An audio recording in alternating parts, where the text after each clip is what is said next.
이 영상은 서울대학교 병원 이승훈 신경과 교수의 뇌출혈에 관한 인터뷰를 재구성한 것입니다. 뇌출혈이 터지면 어떤 증상이 나타날까요? 생각만 해도 무섭습니다. 그런데요, 심근경색, 뇌출혈 등 사실 이 병들은 충분히 피할 수 있고 아예 안 생기게 할 수도 있습니다. 애초에 안 생기게 막는 방법이 명확히 나와 있다는 것이죠. 오늘 영상만 끝까지 보시면 누구라도 뇌출혈, 뇌졸중, 뇌경색 걱정 없는 삶을 살 수 있습니다. 누구도 알려주지 않았던 중요한 팁들을 지금부터 말씀드리겠습니다. 안녕하십니까? 서울대학교 병원 신경과 이승훈 교수입니다. 오늘 함께 나눠볼 이야기를 총 5개 챕터로 나눠서 쉽게 알려드려 볼까 합니다. 바로 들어가 보겠습니다. 챕터 1. 뇌출혈은 왜 무서운가? 뇌출혈은 왜 이렇게까지 무서운 병일까요? 뇌경색보다도 훨씬 더 위험하다는 사실 알고 계셨습니까? 통계적으로 뇌경색의 사망률은 약 5%, 하지만 뇌출혈은 무려 40%에 달합니다. 그리고 한번 터지면 그 자리에 남는 건 치명적인 후유증입니다. 장애, 언어장애, 반신마비, 치매, 심지어는 의식불명까지. 문제가 생기면 그냥 죽는 게 낫지 살아서 장애 생길까봐 무섭다. 이런 댓글이 있었습니다. 그 말 그냥 나온 게 아닙니다. 자, 그럼 왜 뇌출혈이 그렇게 위험한지 하나씩 설명드리겠습니다. 여러분 집중해주세요. 지금 뇌에 대한 아주 중요한 정보들을 알려드립니다. 먼저 뇌라는 장기는 다른 장기들과 달리 거의 물과 같은 비중을 갖고 있습니다. 근육처럼 단단한 조직이 아니라는 뜻이죠. 그 말은 뇌 안에 있는 혈관이 터지면 그 혈액이 퍼지기 쉬운 환경이라는 겁니다. 예를 들어 간이나 신장은 단단해서 혈관이 터져도 주변 조직이 막아주는 힘이 있는데 뇌는 그렇지 못합니다. 그래서 작은 혈관 하나만 터져도 큰 출혈로 이어질 수 있습니다. 그게 바로 혈종 즉 혈액 덩어리입니다. 그리고 뇌는 우리 몸에서 가장 약한 세포로 구성되어 있습니다. 조금만 자극받아도 가장 먼저 손상되죠. 그래서 우리 몸은 진화 과정에서 어떻게든 뇌를 보호하기 위해 두개골, 뇌막, 뇌척수에까지 3겹, 4겹으로 안전장치를 만들었습니다. 뇌를 둥둥 띄워놓는 구조까지 만들 정도로요. 그런데도 혈관이 터져서 혈액이 뇌조직 속으로 쏟아지면 몸은 그걸 이물질이 들어왔다라고 인식합니다. 혈관 안에서 돌아야 할 피가 밖으로 나오면 그 피조차 적으로 판단하는 것이죠. 여기서부터 진짜 무서운 일이 벌어집니다. 첫째, 피 자체의 독성입니다. 적혈구 안에 있는 헤모글로빈, 혈장을 구성하는 트롬빈 단백질. 이 두 가지가 모두 뇌세포에 독성을 줍니다. 그리고 우리 몸은 이걸 막기 위해 백혈구를 보내 뇌 안에서 전쟁을 시작합니다. 그걸 염증 반응이라고 하죠. 하지만 문제는 전쟁터가 다름 아닌 뇌 안이라는 겁니다. 우리 몸이 스스로의 뇌세포를 공격하게 되는 구조.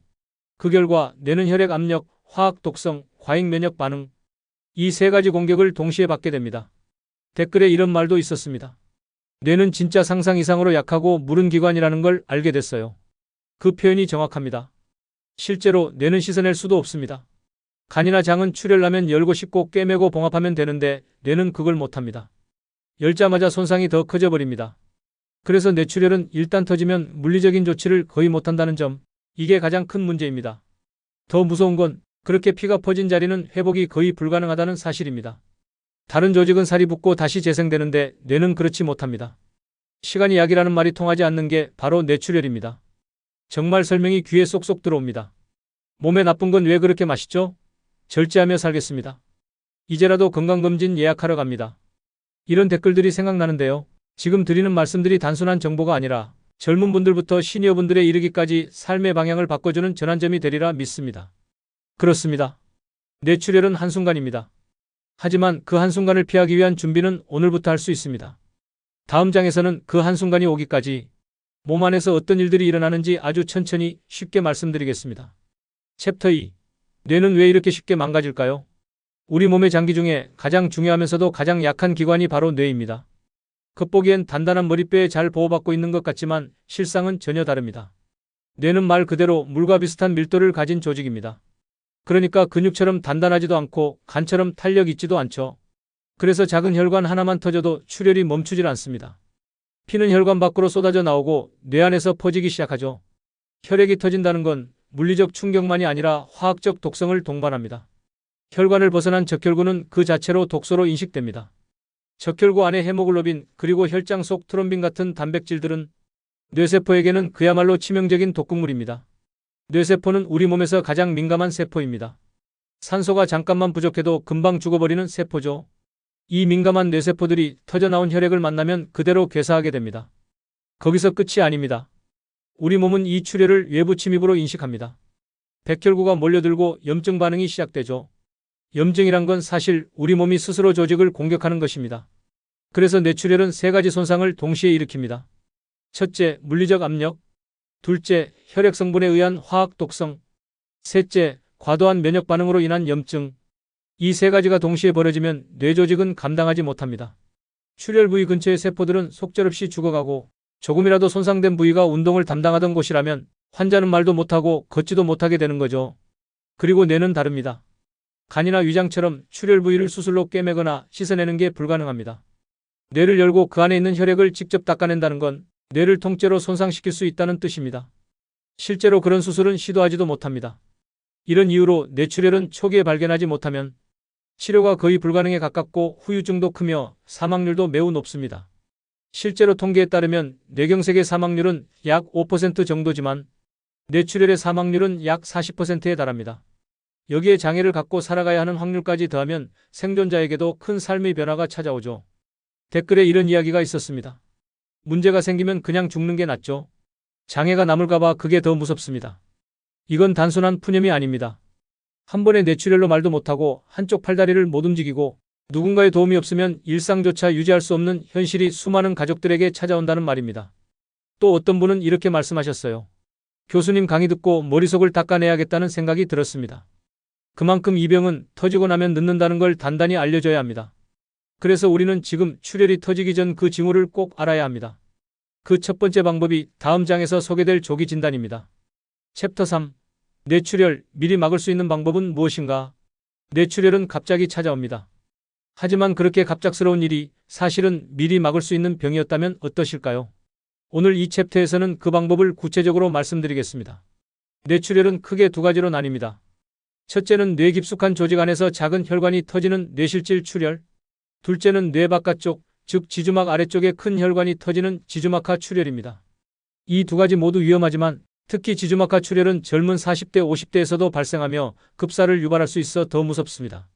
이 지주막하 출혈의 85%는 혈관이 약해지며 풍선처럼 부풀어 오른 동맥류가 터지면서 생깁니다. 놀라운 건 이 동맥류는 아무런 증상 없이 조용히 자라기 때문에 스스로는 거의 느낄 수 없다는 겁니다. 한 시청자는 이렇게 댓글을 남겼습니다. 30세에 가족력 걱정돼서 자비로 MRI 찍었는데 다행히 비파열 동맥류 발견되어 수술하고 지금은 잘 지내고 있어요. 이처럼 한 걸음 빠른 조치가 생명을 지킵니다. 그렇다면 이 동맥류를 미리 어떻게 발견할 수 있을까요? 바로 MRI 검사입니다. MRI는 뇌의 구조를 보는 장비이고 MRA는 뇌의 혈관만을 선명하게 찍는 검사입니다. 과거에는 매우 고가였지만 요즘은 지역 건강검진센터에서도 비교적 저렴하게 받을 수 있습니다. 특히 장비의 성능은 테슬라 수치로 판단합니다. 1.5 테슬라 이상이면 꽤 우수한 성능이고 3 테슬라는 대학병원급 해상도입니다. 서울대병원까지 가지 않더라도 지역에서 이 기준을 만족하는 센터가 많습니다. 댓글 중 한 분도 이렇게 말씀하셨어요. 40세 넘으면 MRA 꼭 찍어보라고 하셔서 오늘 바로 근처 센터 예약했습니다. 다행히 1.5 테슬라 장비 보유하고 있다고 하네요. MRA에서 동맥류가 발견됐다면 대부분은 혈관 조영술로 들어가서 아주 작은 코일을 동맥류 안에 넣어 파열 가능성을 사전에 차단할 수 있습니다. 실제로 이 시술을 받고 나서 안심하고 살아가는 분들의 사례가 꾸준히 보고되고 있습니다. 유일한 문제는 몰라서 안 하는 것뿐입니다. 한 50대 여성 시청자는 이런 댓글을 남겼습니다. 경동맥 60% 막혔다고 해서 지금 운동하고 식단 조절 열심히 하는 중입니다. 이제라도 멈추고 싶어요. 뒤늦었지만 실천합니다. 이런 실천의 시작점이 바로 검진입니다. 특히 MRA와 함께 경동맥 초음파 검사는 뇌출혈뿐 아니라 뇌경색, 심혈관 질환의 위험도를 전체적으로 파악할 수 있는 간편하면서도 유용한 검사입니다. 경동맥 내벽을 살펴보면 전신 혈관 상태를 추정할 수 있기 때문에 현재 어떤 단계에 있는지도 판단 가능합니다. 다시 말씀드리면 경동맥벽을 보면 이분이 뇌출혈이 올 수 있는 2단계인지 이미 혈관이 망가진 3단계인지 가늠할 수 있습니다. 만약 2단계라면 지금이라도 멈출 수 있습니다. 그 말에 수많은 시청자들이 고개를 끄덕였습니다. 경동맥 초음파 받고 왔어요. 막연한 불안이 아니라 이제 방향을 알겠어요. 이런 검사 왜 아무도 미리 하라고 안 해주는지 교수님 강의 덕분에 깨달았습니다. 조기 검진만큼 강력한 예방법은 없다고 생각합니다. 늦기 전에 꼭 확인하세요. 가장 강조하고 싶은 건 불안의 해소는 지식과 실천에서 나온다는 점입니다. 실천은 어렵지 않습니다. 건강검진센터에 문의해 MRA와 경동맥 초음파 예약 한번 하시는 것, 그것이 뇌출혈을 막는 첫 번째 단계입니다. 자, 그렇다면 우리는 평소에 어떻게 하면 우리의 뇌와 뇌혈관을 온전히 지키고 관리할 수 있을까요? 다음 챕터에서 그 명확한 해답을 찾을 수 있습니다. 챕터 4. 혈관을 망가뜨리는 진짜 원인, 콜레스테롤과 염증. 뇌출혈이든 뇌경색이든 결국은 혈관이 터지거나 막히는 병입니다. 그렇다면 이 혈관을 망가뜨리는 진짜 원인은 무엇일까요? 가장 먼저 떠오르는 건 콜레스테롤입니다. 하지만 단순히 숫자만 보면 안 됩니다. 문제는 혈관벽 안쪽으로 파고드는 염증 반응입니다. 콜레스테롤은 우리 몸에 꼭 필요한 물질입니다. 세포막을 만들고 호르몬도 합성하죠. 그런데 이 콜레스테롤이 염증을 만나면 상황이 달라집니다. 혈관벽에 상처가 난 상태에서 콜레스테롤이 들러붙으면 몸은 이것을 감염으로 착각하고 면역세포를 부릅니다. 결국 그 부위에 만성 염증이 생기고 그것이 죽상경화로 이어지는 겁니다. 잠시 정리해 볼까요? 콜레스테롤 자체가 나쁜 게 아니라 염증과 만나 오래 쌓일 때 문제가 생깁니다. 이 점을 오해하시는 분들이 정말 많습니다. 한 시청자분은 이렇게 댓글을 남기셨어요. 고지혈증이라 병원 갔더니 약만 주고 자세한 설명은 없더라고요. 이 영상을 보고 처음으로 왜 콜레스테롤이 위험한지 알았어요. 안심하세요. 제가 설명드리겠습니다. 콜레스테롤이 많아도 혈관벽이 건강하면 괜찮습니다.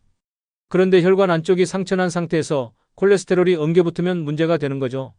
즉, 중요한 건 혈관 내벽의 상태입니다. 여기서 중요한 사실 하나 더. 이 염증은 단번에 생기는 게 아니라 아주 오랫동안 서서히 진행됩니다. 처음엔 아무 증상이 없습니다. 하지만 한순간 그 오래된 염증이 폭발하듯 문제가 됩니다. 댓글 중엔 이런 고백도 있었습니다. 제가 그랬습니다. 운동도 안 하고 음식도 막 먹었죠. 고지혈증 진단받았을 땐 이미 혈관 70%가 막혔더군요. 잠시 쉬어갈까요? 지금까지 이야기한 내용을 단 한 줄로 요약하면 이렇습니다. 혈관 안쪽에 상처가 나고 그곳에 콜레스테롤이 쌓이고 그게 썩으면서 염증으로 바뀐다. 이 단계를 반복하면 결국 혈전이 생기고 어느 날 뇌로 가는 혈관을 틀어막습니다. 바로 뇌경색입니다. 죽상경화증은 서서히 생기지만 터지는 순간은 순식간입니다. 이게 바로 조용한 살인자라고 불리는 이유입니다.